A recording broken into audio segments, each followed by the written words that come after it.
100 years have passed since Walt Disney was born, and it seems his legacy will live on for hundreds of years more to come.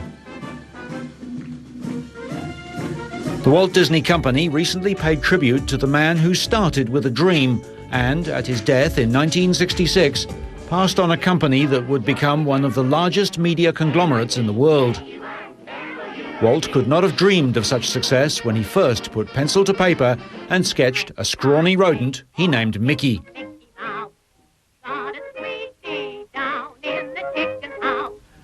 Before becoming an icon of the 20th century, Walt had meagre beginnings. He attended the Academy of Fine Arts, and his training there spawned his first real cartoon drawings. In 1922, he launched his own studio, Laugh-O-Gram Films. Walt then went west to Hollywood and began producing animated shorts featuring a character called Mortimer Mouse, renamed Mickey later by Walt's wife Lillian. The first few silent films were flops, but when sound came along and Walt added it to Steamboat Willie, suddenly he had a hit.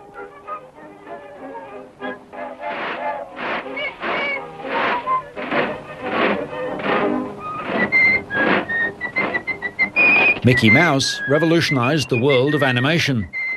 The animated film premiered on November the 18th, 1928 in New York. It was the first time sound and cartoon imagery were fully synchronized.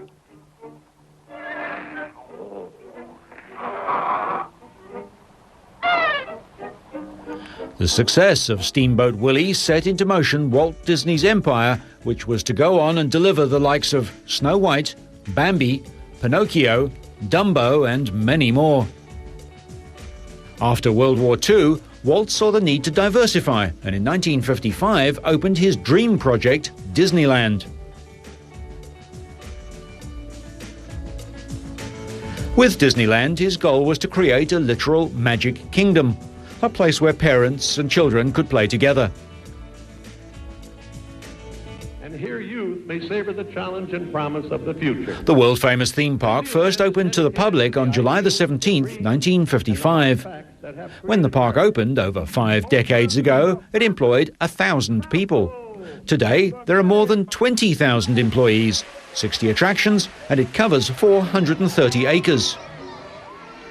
Since it opened, over 500 million people have visited the Southern California vacation spot, and some of these visitors included 8 US presidents, numerous heads of state, plus countless actors, actresses, singers, musicians, artists and athletes. Frank Sinatra. Hello, Franco. Who's driving? Frankie My Jr.? son, yes. Sammy Davis Jr. Hello, Sammy. Walt conquered television, producing shows in 1954, but certainly never in his wildest imagination would he ever have imagined that his company would one day acquire the whole network on which his shows broadcast, the ABC.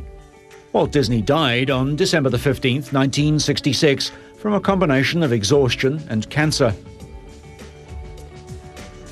Since his death, his successors have taken their founder's vision to new heights.